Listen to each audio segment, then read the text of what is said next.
ओम। पंडित गुरुदत्त विद्यार्थी जीवन चरित्र 12वां भाग। स्वामी दयानंद के ग्रंथों के अध्ययन ने पंडित जी के मन पर अद्भुत प्रभाव पैदा किया था। उनके विचार बड़े ही शांत और संयत हो गए थे। उनका मन स्थूल बातों को छोड़कर सूक्ष्म बातों की ओर जाता था। आत्मिक उन्नति ही उनके प्रयत्नों का मुख्य उद्देश्य बन गई थी।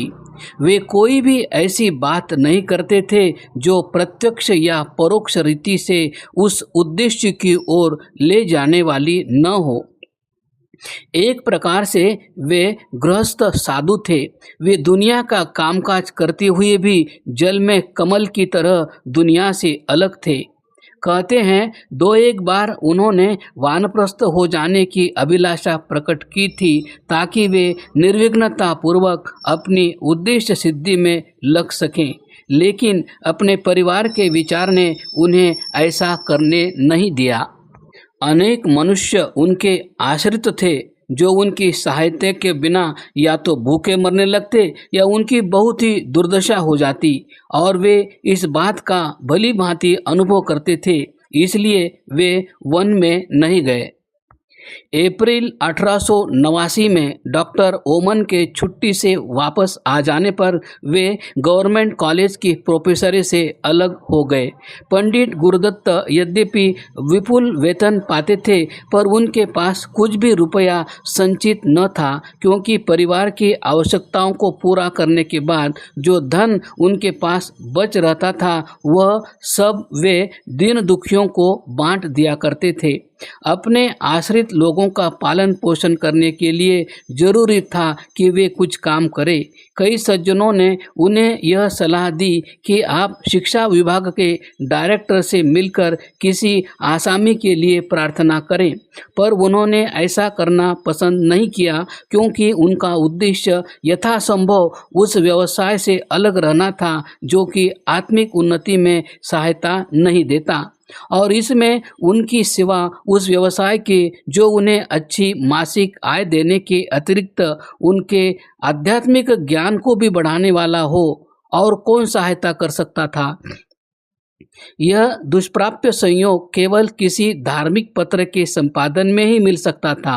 इसलिए पंडित गुरुदत्त ने तत्वज्ञान, वेदांत और ब्रह्मज्ञान के विषयों पर विचार करने वाला एक सामयिक पत्र निकालने का निश्चय किया। इस विश्वास ने 1889 के मध्य में क्रियात्मक रूप धारण किया। वैदिक मैगजीन नाम का एक सामयिक पत्र जारी किया गया। पहला अंक जुलाई में निकला। उस उच्च कोटि के सामयिक पत्र के निकलने से साहित्यिक और धार्मिक जगत में हलचल मच गई, क्योंकि जुलाई का अंक उज्जवल लेखों से सुशोभित था। आर्य जगत ने दिल खोलकर सहायता की, क्योंकि आर्य लोग इस बात का अनुभव करते थे कि वैदिक मैगजीन के रूप में उनके पास वैदिक धर्म का एक प्रबल प्रचारक है। भारतवर्ष में जनता ने इस पत्र का हृदय से स्वागत किया, और विदेश के पत्रों में इसकी बड़ी ही प्रशंसात्मक समालोचना हुई।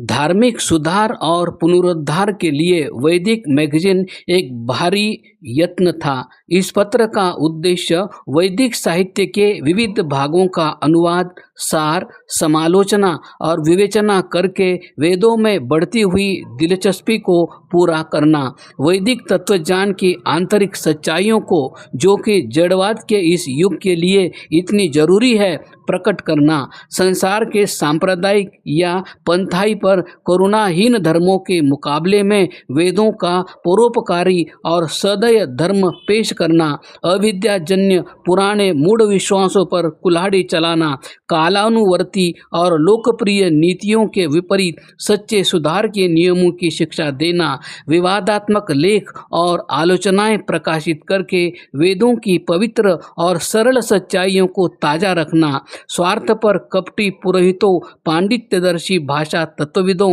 और उथले जड़वादियों के हठपूर्ण मिथ्या प्रचार या निर्व्याज अन्यथा ग्रहण को दूर करना था।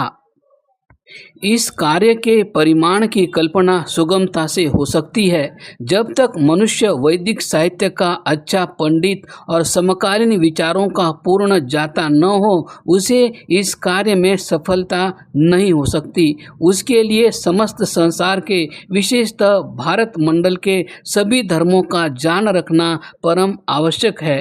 उसका दार्शनिक ज्ञान बहुत विस्तृत और विज्ञान के साथ उसका परिचय बहुत गहरा होना चाहिए। इसलिए जो व्यवसाय पंडित गुरुदत्त ने अपने लिए चुना वह बड़ा ही कष्टसाध्य था, क्योंकि इससे मनुष्य की शक्तियों को बहुत ज़्यादा काम करना पड़ता था।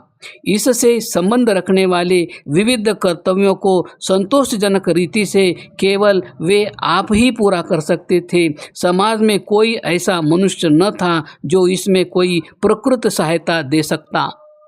इसके अतिरिक्त यदि कोई ऐसे मनुष्य थे भी तो विद्वत्तापूर्ण लेख पुरस्कार दिए बिना प्राप्त न हो सकते थे, पर पुरस्कार देने का सामर्थ्य पंडित जी में न था, इसलिए सारा बोझ खुद पंडित जी को ही उठाना पड़ा। उनके मैगजीन का विद्वत्तापूर्ण लेखों से, जो कि उनके नाम और ख्याति के योग्य हो, भरा होना आवश्यक था। इसके लिए उन्हें घोर से घोर परिश्रम करना पड़ता था।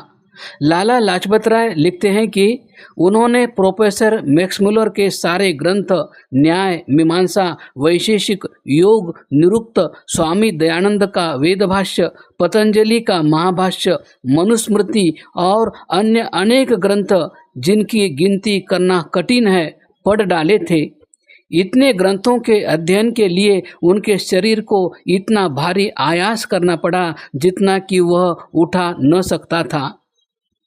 जुलाई 1889 के पिछले दिनों में वे शिकायत करने लगे कि मुझ में से कुछ बिजली सी निकल गई है, और अगस्त के आरंभ में उन्हें जुकाम ने आ घेरा।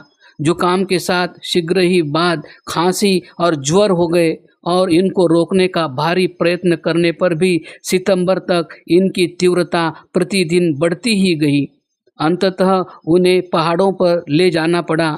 उनकी तंदुरुस्ती को सुधारने के लिए मरी सबसे उत्तम स्थान समझा गया। वहाँ उनके एक सच्चे और उत्सुक भक्त सरदार उमराव सिंह जी ने उनका स्वागत किया, परंतु अच्छी से अच्छी डॉक्टरी सहायता और सरदार साहब की तरफ से पूरी सेवा शुश्रूषा के होते हुए भी रोग के घटने के कोई चिन्ह नहीं दिखाई दिए।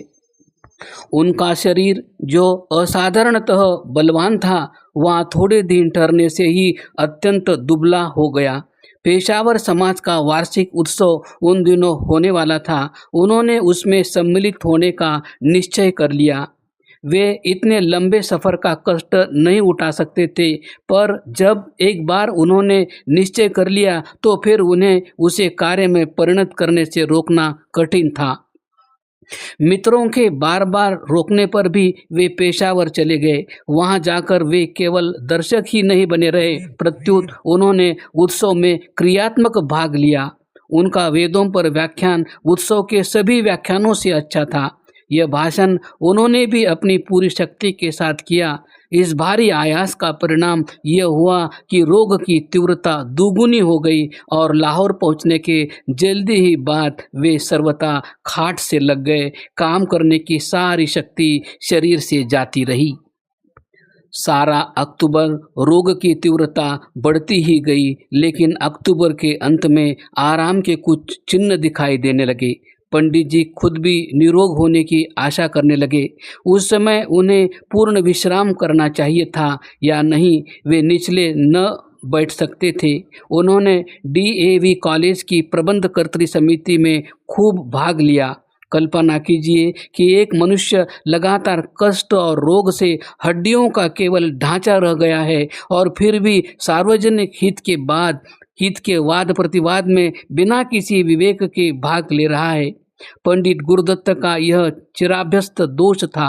वे ऐसी बातें अदूरदर्शिता या ऐसे कर्मों के परिणामों से अनभिज्ञ होने के कारण नहीं, प्रत्युत भीतर से एक प्रबल आवेग के कारण करते थे। इस मानसिक आयास ने अत्यंत क्लांति और क्षीणता पैदा कर दी और थोड़ी सी दूर जाने में भी अशक्त होने के कारण वे कई दिन तक शैया पर ही लेटे रहे। उनकी शक्ति दिन पर दिन घटती जाती थी और वे क्षीण होते जाते थे। इस परम कष्ट के समय उन्हें गुजरांवाले भेजा गया और वहाँ डॉक्टर फतेहचंद उनकी चिकित्सा करने लगे। पंडित गुरुदत्त गुजरांवाले में बहुत दिन रहे। डॉक्टर साहब भी उन पर विशेष योग देते थे, पर लाभ कुछ नहीं हुआ। रोग चंगा हो सकने वाली अवस्था का उल्लंघन कर चुका था। पंडित जी की दशा में कुछ भी उन्नति न थी। इसके विपरीत भयानक लक्षण पैदा हो गए थे। इसलिए उन्हें लाहौर वापस लाया गया और एक विशेष बंगला किराए पर लेकर उसमें उन्हें रखा गया। लाहौर में उनकी चिकित्सा पंजाब प्रसिद्ध पंडित नारायण दास वैद्य करने लगे। पंडित नारायण दास ने पुराने क्षय रोगों के अनेक रोगी चंगे किए थे और उनके उपचार से पंडित गुरुदत्त की अवस्था में भी कुछ उन्नति हुई। कई लोग उनके निरोग होने की आशा करने लगे, परंतु अकस्मात रोग का प्रत्यावर्तन हुआ। इसके पीछे शेर अली नाम के एक हकीम जालंधर से मंगाए गए। लाला लाजपत राय कहते हैं कि उनके उपचार ने जादू का सा असर किया और प्रायः एक सप्ताह के अंदर ही पंडित जी का पूर्ण रूप से निरोग हो जाना केवल कुछ दिनों की ही बात मालूम होने लगी। लेकिन यह संभवतः बुझते हुए दीपक की टिमटिमाहट थी। रोगों का फिर प्रत्यावर्तन हुआ और इसके असर से पंडित जी फिर मुक्त नहीं हुए।